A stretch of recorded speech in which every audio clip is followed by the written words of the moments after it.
How's it going? Yeah, it's cool. Right. So, yeah, when we talk about caffeine or those kind of things, right? When we wake up on a day-to-day basis, we create energy, right? And that energy, there's a waste product to the energy. So, I don't know how deep I have to go. Have you heard of ATP? And then, so you just basically create energy, right? So if you do like a bench press or a press up, or you wake up out of bed, you move your arm, make a coffee, you always create energy. You have to have that muscle contraction, right? As part of that energy production, there's a waste product happens alongside it, right? Because of the speed of quickness that happens, there's a waste product. That waste product is called adenosine. Basically, adenosine builds up throughout the day. As it builds up, it makes you sleepy, right? Enough, so like it will build up, that's your sleep drive, that makes you sleepy. Issue being is that if you have caffeine, it blocks that receptor from working, adenosine from working, that receptor. So you stay more alert, more stimulated. You may be really tired, but you don't feel it. Yeah, same to like the tablets you say, what happens? So you would go to sleep because there's signals in your brain like that it's dark, etc., and it's cold or whatever it may be, that will make you go to sleep, but you won't have the same effect because you won't get into a deeper sleep pattern as much as you would do if you didn't have it, if that makes sense. And so it's not necessarily saying that, hey, let's focus on the hours that you sleep, but let's focus on how we can improve the best chance, or give you the best chance to have as much deep sleep as possible, if that makes sense. So I'll talk a little bit about that, like just the rules that you want to go through. But I was trying to like cover these, but I didn't, it wasn't sticking to the board. I was trying to make you guess. But there's like, generally speaking, there's 3 things that influence sleep, right? Stress being one, your environment as well. So like noise and light and that as well. Like if someone's like snoring, it really pisses me off and I can't sleep, right? Yeah. And then also nutrition as well. So like I said, caffeine, etc. If you're eating a heavy meal before you go to bed, it's gonna kind of keep you awake, right? Stress, etc. Like there's like distress and eustress. So distress being like negative stress, stuff like from work and social and family stuff. And eustress, sometimes stress is good, right? If you're working out, that's a good stress. So it's eustress, right? I don't know if you've run Spartan race before or done some like event or competition with people, you have like that like stress effect, but it's quite a good stress, right? So stress isn't always bad. Stress is needed in your life, right? But chronic levels of stress through work, etc., not dealing with that would then impact sleep quality that you have, right? And also like it wouldn't allow you to kind of get into these cycles if you're like waking up throughout the night. Sometimes I do randomly, even if you go to the toilet, etc., right? There's certain things that you can notice. Like, do you ever sweat at night at all, or are you hot at night? No. Not really. No. Do you wake up at night? Yeah. So stuff like that, right? Even if you just go to the toilet, like it shows like cortisol increases. So cortisol is just like a stress hormone, basically, right? And if that's increased, we want that nice and low. So imagine this red line being like cortisol. So at 11 p.m. we want it nice and low. At night, you want to go to bed. So cortisol is like the kind of adrenaline, like the stress. And obviously at 7 a.m. in the morning, you want it high, right? At its highest point, kind of when you want to wake up. Which is the flip version of, like I said before, adenosine, which you want it high, increasing before you go to bed and decreasing when you wake up. But sleep is really good, right, for dropping body fat. So it regulates like fat storage at night, depending on what sleep cycle you're in. Helps build muscle, so it's quite anabolic. The first one, so Rem sleep, is what you get into, the first stage you get into, basically, when you sleep. Which is really good, right, for motor control, stuff like that. So if we work out here, for instance, and we're doing a new movement pattern, right? You maybe haven't done a reverse lunge before, and it's like, what the hell, this is quite hard. If you sleep well, you're more likely to retain that neuromuscular kind of connection, right? To then do that lunge again with better form every time, right? If, for instance, you don't sleep very well, and it's something that you're trying to do, like I said, like a reverse lunge, and you're struggling to get the balance right, and you can't get the depth, etc. And you don't sleep very well, then you're going to find it hard to retain that pattern moving forward, right? So you're kind of like motor control, you're kind of like workout stuff, you do exercises, even stuff, hand-eye coordination. It's all generated from the first kind of time that you sleep, at the first couple of hours of sleep, basically. So if you struggle with that, it's a sign that maybe like you kind of have broken sleep, maybe you're not sleeping well enough, etc. If we go into like the deeper stuff, so this is like 11 p.m., 12 a.m., 1, 2, 3, There's different stages of REM sleep. So you have like REM sleep and non-REM sleep, basically. I won't go into too much detail, but the more you sleep, the deeper you get into REM sleep, and that's more like creative and connections and logical brain stuff. So if you go into really deep sleep, like you'll start being more creative when you dream, right? Mm-hmm. Yeah. So, and you generally dream like the last hour of your sleep when you're in the deepest sleep, basically. But that's where you build like better connections. I mean, in terms of like if you've studied, for instance, the night before and you want to learn and retain information, like that's the best part. So if you're constantly waking up, you never get into deep sleep and you find it struggle to retain information. With the first sleep though, the first part, REM sleep, that's like short to long-term memory. So if you've learned something like, or something's happened, and then it's like short-term memory, you kind of convert the short-term memory to long-term memory in that REM sleep, if that makes sense. And then once it's long-term memory, that's when you kind of store it, if that makes sense, and you retain the information. That's also your logical brain as well. So little things like my dad had quite a bad accident. I think I've mentioned it. Yeah. So his sleep was so bad at hospital, it was terrible. I was like, he's literally had a neurological injury, like it's horrendous, and he can't sleep. Like he's never going to be able to like improve his like creativity, his hand-eye coordination, his like function, his like communication. His like, you can really tell as well for him, if we had like day before, he'd be talking, know who we are, right, and have a communication like, and he'd be quite like you could like clearly identify what he was talking about, right? Next morning, if he had really bad sleep, he wouldn't remember us again day after. He'd be slurring his words. He wouldn't even know like the conversations we've had. But it's funny, right? When we then saw him with good sleep, when he went to separate wards, we then see like his rate of recovery improve day on day. His like speech, his like cognitive behavior, his memory about certain things. We were starting to remember who we were, and it all sped up for that. And so like it's like something that I saw firsthand, right? Yeah. Like I could see, oh shit, like he's actually sleeping better today and he's actually improving. Mm-hmm. And like even at home, when he went home, he's starting to improve a little bit more as well, because he wasn't like woken up by other people. Yeah. And he's able to get into these deeper cycles of sleep, which actually then enhanced his like memory, his cognitive function, his logical, his creative stuff. This stuff here though, quite funny. Have you ever like have you woken up and you're like paralyzed at all or not? So with like deep sleep, also paralyzes you as well, because it's like your creative brain and you're thinking, that's when your eyes twitch, and it's really similar to when you're awake, basically, but your body paralyzes itself because you're doing that creative brain. Sometimes with dreams, like used to like if you're falling, etc., you pull your hands out, right? You don't want to do that. Back in the day, if we'd done that, we'd fall out of a tree and we'd then die, right? We'd get eaten, etc. So our body learned to like paralyze itself at night, basically. So it's really, you know, if you ever wake up like and you feel really groggy from a sleep, and you're like struggling to move, and you feel that's because you're in, yeah. But so that's also a sign of like stress as well, right? If you feel, because you want to be in the morning, you want to be wired and awake in the morning, and sleepy and tired in the evening. Most of the time now, though, we see ourselves like tired in the morning and wired and awake in the evening, like the flip reversal of it, which is opposite kind of circadian rhythm that we want. Going back to this though, when we sleep, obviously we repair tissue. So again, it's anabolic. So in the first part of the sleep, that's when like repair and recover tissue, right? So it's important that we go to sleep and we hit the pedal and we kind of fall asleep when we can. And obviously sustain that sleep as well. Regulate blood sugar and blood lipids, regulates hormones.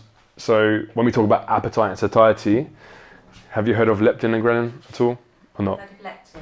Yeah, okay, cool. That's good. Most people haven't. So leptin and ghrelin are like the opposite of each other, basically. Leptin is like appetite suppressant, and ghrelin is like the hunger hormone, basically, right?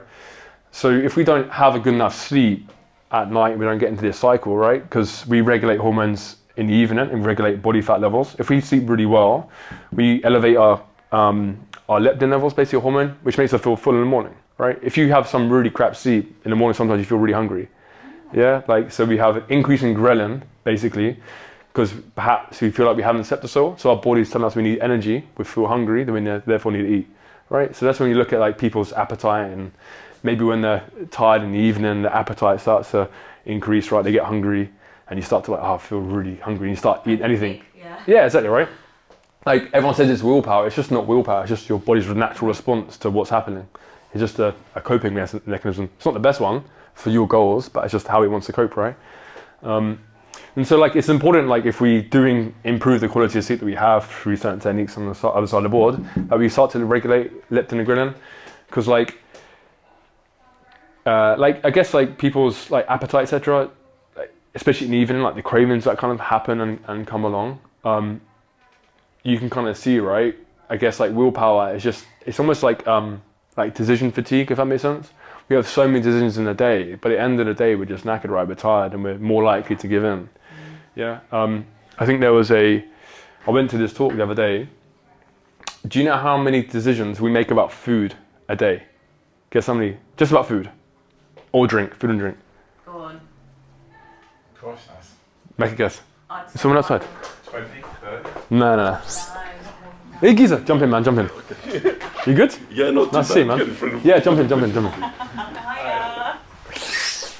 So it'll be staggering to you. 10,200. No way. We make 10,000 subconscious decisions about food and drink a day. That's from opening a cupboard, looking at different cereal we have, different stuff in the fridge, taking situations in. So you think, right? If I say to people like, yeah, you have to filter all of that out. If you go to Costa Coffee and you're like, hey, I just want Americano, they're like, oh, what beans do you want with that? Like, do you want milk with that? What type of milk do you want? Do you want, I don't know, do you want a medium, small, large, like whatever? There's so many decisions, right? And so no wonder by the end of the night, we're knackered and we think, oh my God, I just want to give in and have this. Because you had 10,000 decisions beforehand. You also made a point as well. Guess something like, I get another question, even in that aspect, right? How many bits of information do we think we have? So basically they measured, right, 3-month period of people at work. How many decisions do they have, or bits of information, so through social media, through emails, through text messages, through WhatsApps, through phone calls, how many do you reckon they get every 3 months, or do you get every 3 months? Ridiculous Oh, amount. it's got to be. 2.5 million. Oh my. Bits of information you have to decipher and bring in. What they worked out was less than 0.4% of it was anything to do with like your future self. So all of it was just like junk, crap you don't need, and you have to filter out, right? And so like all this kind of takes like brain power, right? And takes like space away from what we want to be thinking about in the future. And then hence why you feel fatigued, right? Because you're constantly, I guess, people feel like they're battling willpower. Like you end up on your phone, like today, like 40 emails about nothing, right? You just like swipe, delete, swipe, delete, swipe, delete, swipe, delete. And you probably get one thing about about something that actually means something to you. It's mental. So yeah, and obviously like cleans and removes waste. So as I mentioned before, adenosine is a hormone that increases because it's energy byproduct, right? But then we remove it and get rid of it in the evening. In terms of like sleep and obesity, right? We talk about 1940, we used to sleep in 9 hours a day on average in 1940. In 2010 was 6.5 hours. 2020 is actually under 6.5. It's actually 5.5 hours you're sleeping, which is ridiculous. And an average person, this is in America, I think. The average person, yeah, it's America. Average person is sleeping 5.5 hours per night, which is really poor, right? You think like generally sleeping should be like 8 hours. That's to get all the cycles of REM. Only having like 5 hours of it. Most of it's going to be broken as well. So the kind of the anabolic, the kind of like motor control, the kind of regulation of hormones just doesn't happen, right? Maybe it's a correlation. 1940. 12% of the population in America were obese. In 2020, it's actually over 50% now. You see, so it's mental, right? In the UK, I think it's like 50% as well of the population is obese. So you can see that, again, it may be correlation, but a decrease in sleep, an increase in obesity, right? Because if you generally have crap sleep. Giza, how's it going, man? Yeah, good mate, how are you? You alright? Yeah, bad, you? Feeling good? Yeah, jump through, man. Straight through, yeah? Yeah, jump through. But you can see, right, like if we're having really crap sleep and maybe our hormones and like we have these cravings, etc., have this decision fatigue, we get tired, etc., it's easy to see why we overconsume, right? And I'd imagine most people, if you looked at a day-to-day basis, I've had clients here, I generally see probably 70% of their calories come after like 5 p.m. in the evening, where it's just like a massive increase. Some people tell me like, hey, I've had this for dinner, but then I've had like X, Y, and Z afterwards. And it's like, why do we need that for? But it is literally, if you think about it, like just on a biological level, it's just difference in hormone fluctuations, etc. Poor sleep, higher levels of stress, how we cope with stress, right? A lot of people, emotional stress is quite important. Did you do? You should have done, right? In terms of stress, there's different things about stress. Like you've got emotional stress, yeah. You have physical stress, so when you're working out, etc. You have like social, relational stress, etc. If you have family feuds, etc. My family happens quite a lot, I think. Poor mum. But yeah, there's so many different things, right? Existential, meaning and purpose, stress, right? If you feel a bit lost in the world, maybe like midlife crisis, etc. Like it's more stress. Had sad note. To put down on it. I had a training client for like 6 years, and he committed suicide last week. Yeah, so yeah, I've got to go to his funeral next week. But he was, he literally jumped on the train as well. Mental, like I was like, how could you do? Yeah, but so for him, like elevation of stress. Had you suffered at all? Yeah, like I'd helped him out. 6 years. He'd suffered for like, I'd say like openly for like 3 of them. I'd helped him quite a lot, basically with other. So I know I'd trained clients through him as well, like friends, etc. Yeah. Actually lives really close to here. Actually saw his friend. You can come in if you want. What's up? Sorry, Sam. Oh. Have to be rude and interrupt. No, good, jump in, that's all good. I'll listen in for the last. He's still 2 minutes. smiling. Yeah. Oh, sorry, do you want to do that? No, it's good. Alright, I have it here, I'll just flip it over. It's grand. Cool. Right. See you later. Catch you later. You jumping in, yeah? Yeah. Listen in the last few minutes. Yeah, hey, how's it going? Hey. Oh yeah. Oh, that's a hard one. Been working out. Yeah, slight downer, don't worry, you can skip this part. But yeah, for like 3 years, he'd been institutionalized, like into mental health, like hospital. And then I'd been over there a few times trying to help him. Whether he wanted to accept it or not, I don't know. But like, yeah, he was just had a bit of a hard time. So yeah, I got a message from, again, the guy I saw today, sadly, about it. But yeah, it's being filmed, so don't worry, right? And ignore the last 80 seconds. But yeah, when we talk about, mentioned sleep, right? There's actually studies done on sports performance for like athletes, etc., and how they perform with poor sleep. So they done like people over a season basically, and started to work out. So in terms of if they slept less than 8 hours a night, their performance decreased, aerobic performance decreased by 20%, right? Their ability to sustain work capacity decreased to 10 to 30% throughout the season, right, on a day-to-day basis. If you're talking about like a Premier League football star, it's a massive difference, right? You're not working hard enough. Injury prevention, which is ridiculous. If you're 170% more likely to get injured if you slept less than 8 hours in a football match or whatever it may be. NBA they had as well, right? So the ankle rolls, it's really simple, right?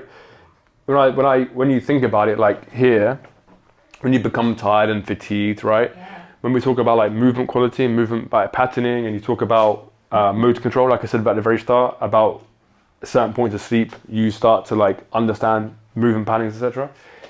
If you sleep really poor, perhaps you're not creating better movement patterns, right? So when people come at the very start of their session, they've never done anything before, and they're trying to learn how to squat, how to lunge, how to do a press up, the very first time, they're not sleeping that well, right? But then we're asking them to repeat the same exercise over again, and they're fatigued and they're tired. They're more likely to get injured than any other point, right? Because they haven't built up a good enough like movement quality, movement efficiency to be able to handle that load, right?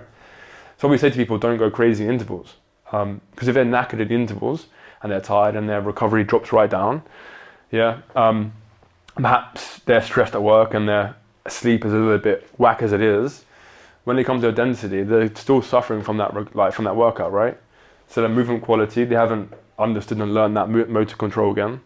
Their squat pattern hasn't improved beyond, and they're more likely to get injured, right? Because they're a bit sore, a bit tired, and that. So it's really important. Like health. Where's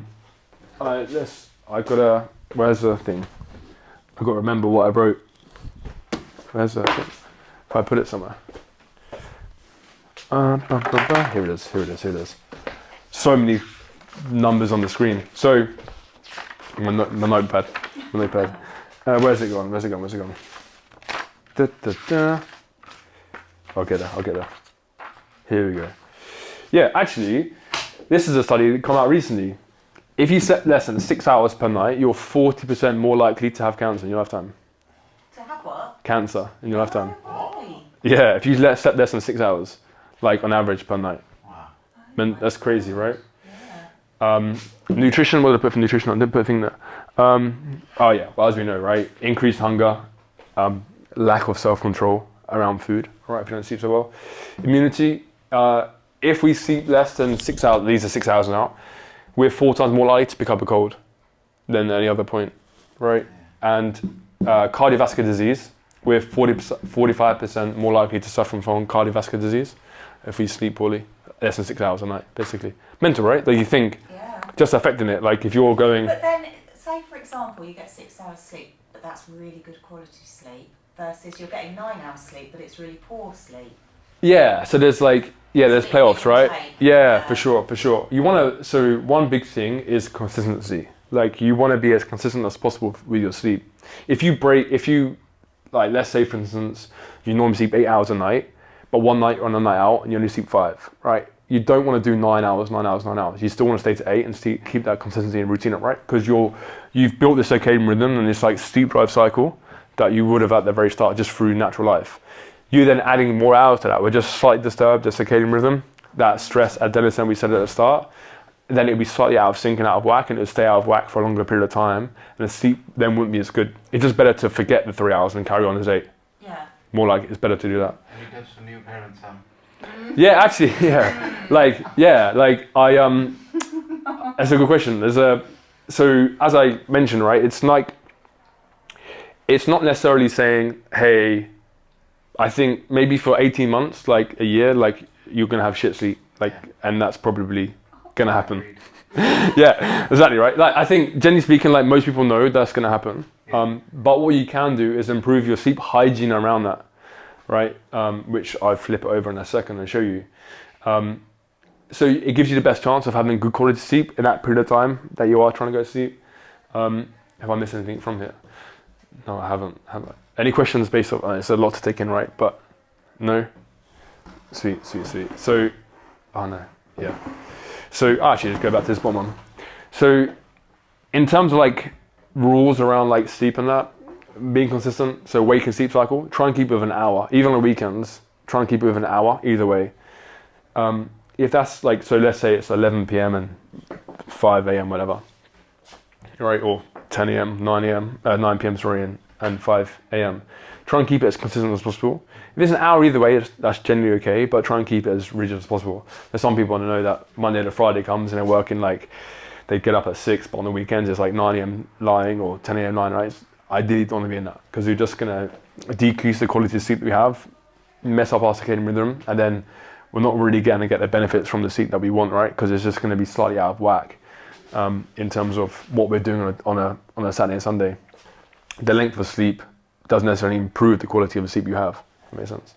And it doesn't make up for what you've missed anyway, right? So nutrition, like I said, no stimulants. So like caffeine has a half-life of 6 hours. I don't know if you know that. So Say that again. caffeine has a half-life of 6 hours. So basically, let's say you have 220 milligrams of, let's say like one Americano, 220 milligrams of caffeine. So 6 hours later, it'd be 110 milligrams still in your system.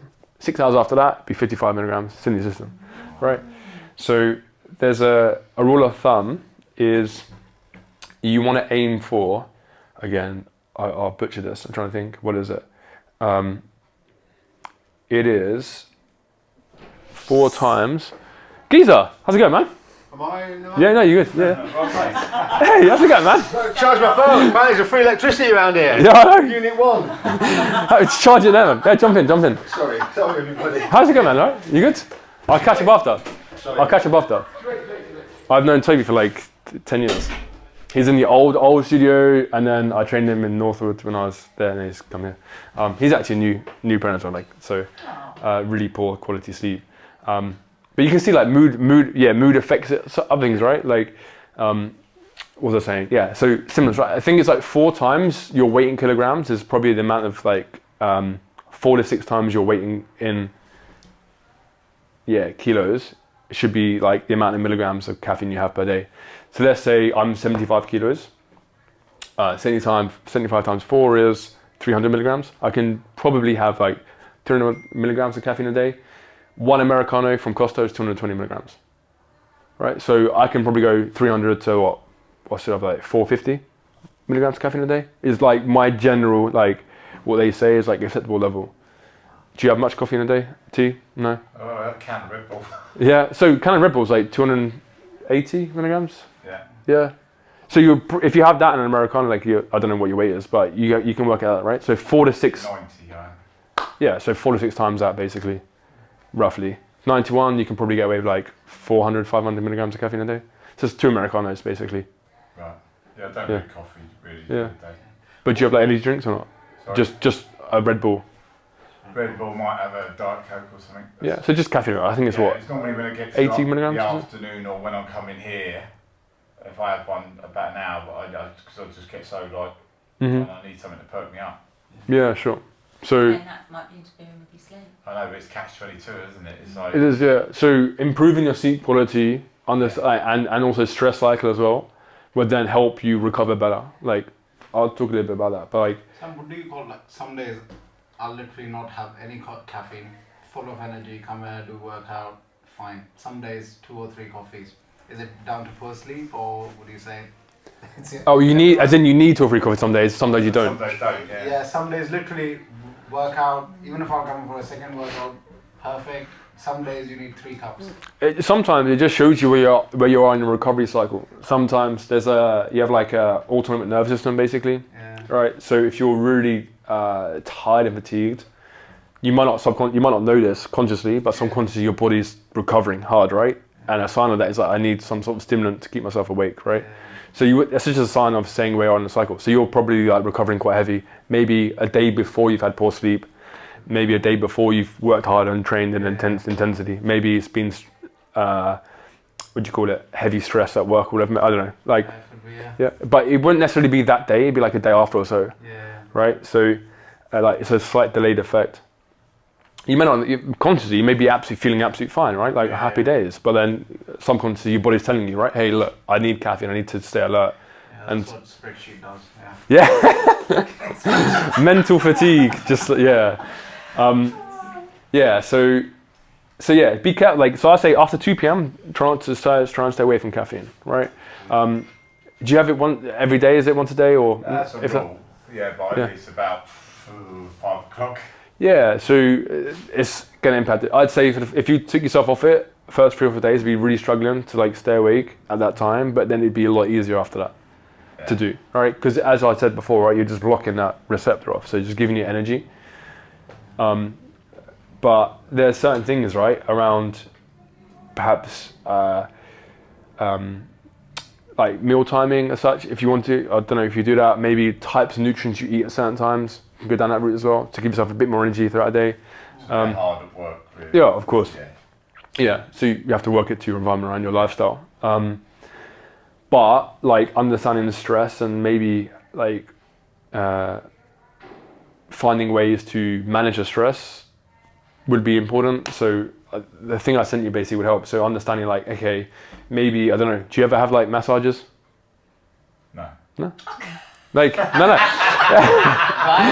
Yeah, but so, yeah. So like a soft tissue massage, like maybe quite beneficial, right? Sauna, steam room, I don't know, like, do you have one in thingy? Yeah, don't use it. It's not the best. Is it not? So like things like that, like, It's getting time to do. no, of course. Yeah, like, you know. so you'd want to do like maybe what? There's certain. I'll write them down. There's certain techniques you want to do like once a week, even if it's like really simple meditation, breathing, 2 minutes.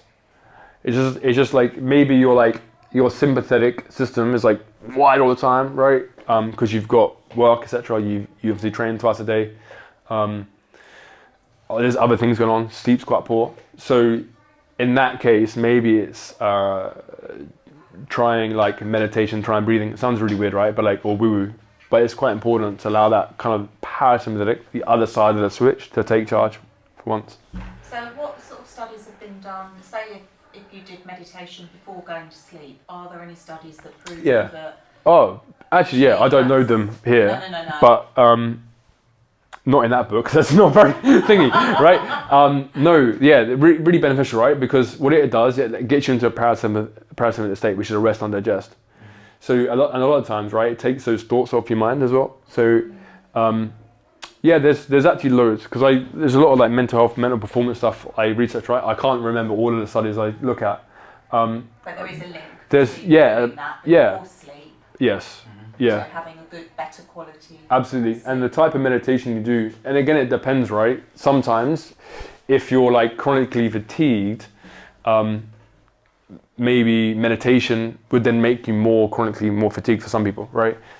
So it just depends where you are. I won't get into details, but I would say like Headspace is quite a good app. Calm is another good app. 2 minutes, right?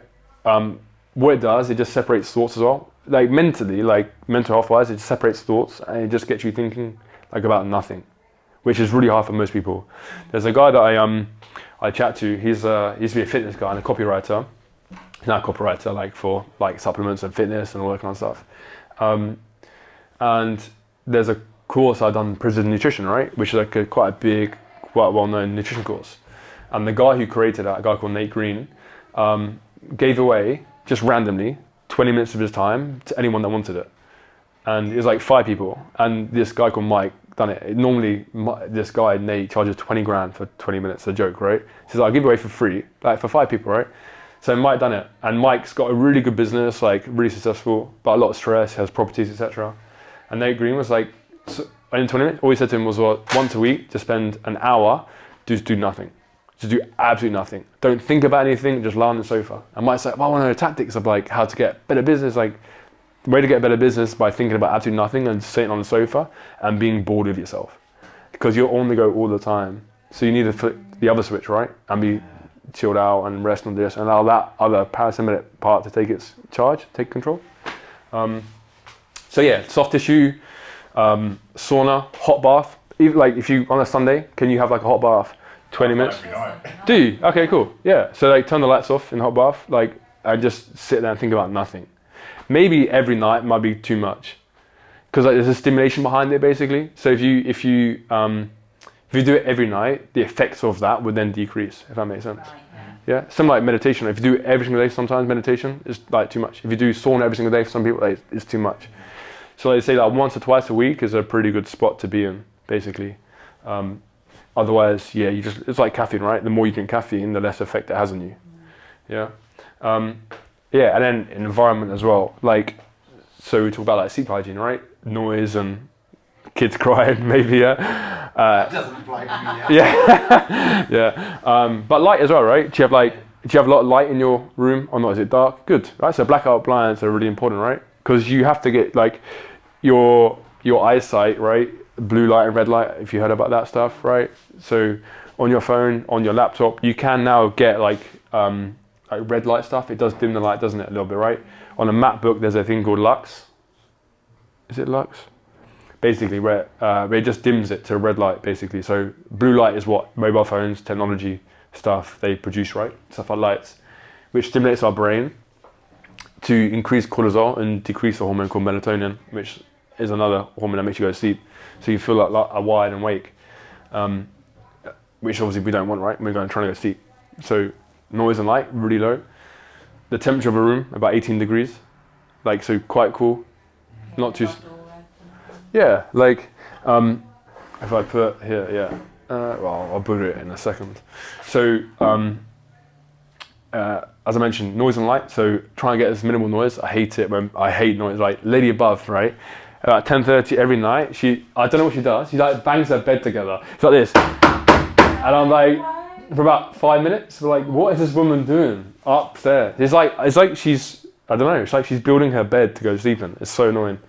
Helen sleeps at like, so my partner sleeps at like 9:15 every night. 9:30, she's like gone. Yeah, amazing, right? I just can't do that. But also, like sometimes some people are night owls, some people are early birds, right? Yeah. And also, like genetically, and also your personality traits would then differ, right? So this kind of circadian rhythm will be slightly different person to person. Like I'm much more of a night owl. I could be up to 11, 12, 1 in the morning. I don't do that, but like I'm trying to get into, so I go to bed like 10:30 now, 10. I have done for a number of years, but like I could quite easily go to bed at like 12, 1 and do work, whatever, do anything. I'm really like focused at that time. But yeah, I get up early anyway, but I'd much rather work. If I had like clients, for instance, I'd rather have my clients at 7, 8, 9, 10 p.m. in the evening than I would do at 6, 7, 8 in the morning. Like that's just for me. I'm lucky I've got both ends of the scale at the moment. but yeah, so what else have we got?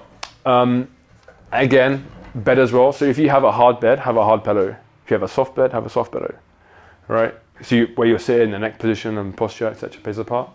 The way you sleep as well. So if you sleep on your front, it's not the best for digestion if you just had a heavy meal, etc. Again, before you go to bed as well. So like an hour, half an hour before you go to bed, like come off your mobile phones, right? As I mentioned, that blue light stuff, it will stimulate your brain to stay awake. I'm a big Spurs fan, and Antonio Conte Nuno got sacked, and like I was just refreshing my Twitter feed for like literally an hour. Has he been sacked yet? Has he been sacked yet? Hoping he had, and Conte come in. So yeah, but it just stimulates you. You want to stay awake, right? Then you go past the point of tiredness. You know, you get to a point where you then start becoming awake. You're like, damn, like man, I should have gone to sleep half an hour ago. So taking your mobile phone away from the room, not even having it in the room, have like an old-fashioned alarm. Have this like light alarm. Helen hates it, but have this light alarm that basically, it's like gradually lights up, right? And it just goes to natural clock of the sun. And you wake up to that more so than the noise. The noise is like this wavy shit. It's like such a soft noise, but it does wake you up rather than like the sharp, like the annoying ring. So yeah, taking your phone out of the room, right? Because also when your phone's there, there's work on that phone, there's life on that phone, there's stress on that phone as well, right? So it being there, subconsciously you attach to it as well, right? And then your thoughts then you start feeding through. And if you wake up at 1 o'clock in the morning, 2 o'clock in the morning, you're more likely to pick up your phone. Has he been sacked yet? Has he been sacked? Yeah. It's not clearly not doing it at 1 a.m. What else have we got? So taking it out, right? And like you mentioned before, like meditation, breathing. Just like we do at the end of the session, right? 5 seconds in, 2 second hold, 5 seconds out. Maybe 5 sets of that. Takes like 3 minutes to do. Will just really put you into like a much better position to go to sleep. It's just increasing your chance of having better quality sleep. It's not saying, hey, you'll get to sleep, but it's improving your chances. Reading something quite light, right? Not text heavy, but reading like a novel or something like that would be important. And that's like kind of pre-bed relaxation techniques. And lastly, building a schedule around your sleep patterns. Most of the time, like, how often is it? When people come to your house, you say, hey, be quiet, the baby's sleeping. Or not? Like, if your baby's sleeping, you're like, don't wake the baby up, right? Yeah, like... nowadays, I don't let anyone come, to be honest. I want to sleep myself. Anyone comes around our house, will say, actually, he's on the bed, be quiet. Yeah, but... I would rather go to other people's houses. Yeah. But is that right? But it's funny. You're right, what you're saying, yeah. The baby's sleeping. Yeah, but it's important, right? Yeah. Like, why does it change from the baby being sleeping? Like, why do you think it's important for the baby? Because it wants to develop its brain. It's the same thing as a human, right? As an adult, it's the same process. We just forget it because like stress and sleep and that come apart, and we're trying to work like longer days. Yeah. So try and build your schedule around your sleep, first and foremost, right? So understand when you want to go to sleep, and then work backwards from that. Most people do the other way, then chip away at the sleep, right? And then it's like that doesn't really help you going forward. So always start with that first. What else have I forgot? That might be it, you know? So I'm using hard mattress, soft pillow? Or... No, hard mattress, hard pillow, soft mattress, soft pillow. Yeah, just the position you sink in and your head rises if it's a hard pillow, and you go lower into it, and then he puts you in a different posture. Yeah, you can get like you can go really like deep into mattresses. You can spend thousands of pounds on mattresses, right? Oh, I've seen that, Yeah. Go buy one, they go up to £3,000-4,000. Yeah, like of course, right? My friend spent £3,000 on a mattress, and then realised it didn't actually fit her bed that she had. Oh no! She had to go and buy a new bed. Some £7,000 in here. Better sleep well after that. Yeah. Definitely not sleeping after. Like how often do you change your mattress as well? Have you had? Oh, never. This is important. Love it. We're getting it, we go, this is the best bit of the day. Oh god. I have my hard mattress, but I flip the side like every 2-3 weeks. Yes, Yeah. you can't flip ours. Yeah, it's the one way. Is it? I think ours is one way. Do we flip it? We might flip it. I don't know. It's probably one way, but we still flip it. Twisted it, so from head to toe. Yeah, sure. So you get the smell of the feet and the. Quite the same effect. This was the best part. Now it's kind of the best. Give one side a rest. Alright, now the other side. Yeah, exactly right. Yeah, sure. No, you do sink into it, right? But it is important to like maybe. You say what? 8 years? They say changing matches, don't they? Yeah. But yeah, sleep's important. People forget it, but obviously, as you've seen, right, it's important for a lot of things. And I think most of the time, as I said before, right, people neglect it.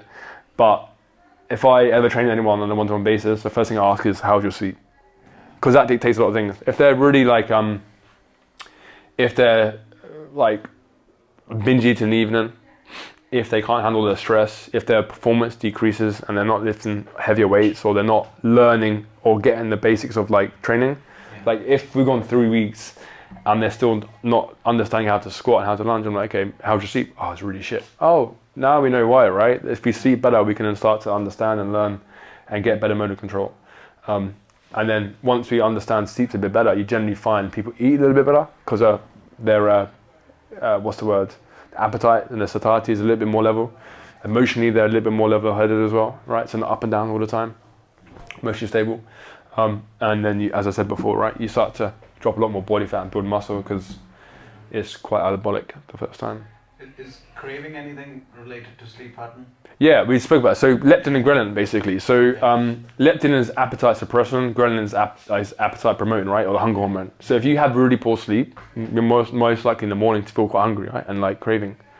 Or likewise in the night before or the night after, if that makes sense, like late in the evening. Yeah. So if you can regulate your, like, so basically when you sleep, leptin increases, which makes you feel full.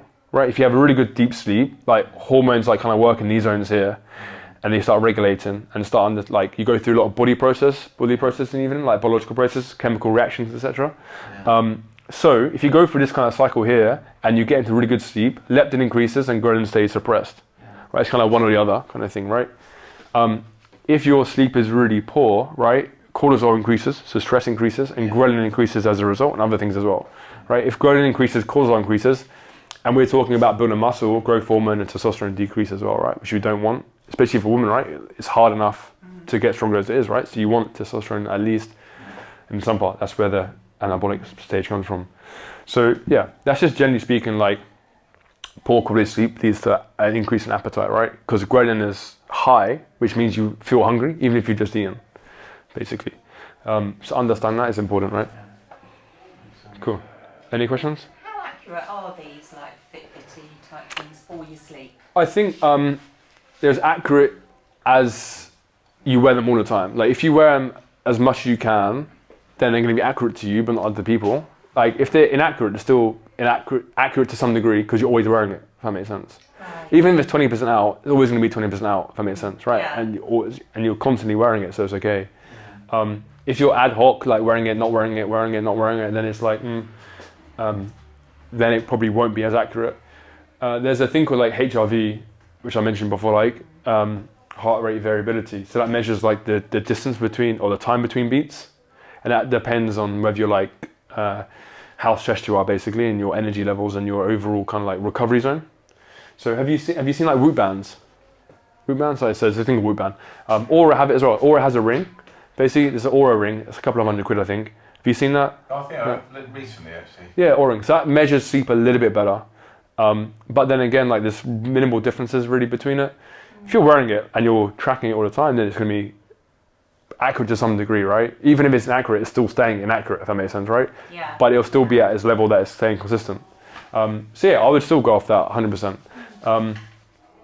I think HRV would be a better indication, just because when you wake up in the morning, that you can then measure it at your lowest point. So you're, generally speaking, you've just woken up, so you're like recovered, etc. You should be. That's like the best time. If you have like Whoop bands or Fitbit or even Apple Watch do HRV, but the problem being is it measures it throughout the day when you're walking around, etc. So it's not going to be as accurate because you want to be as rested as possible with HRV, and it doesn't quite do it that way.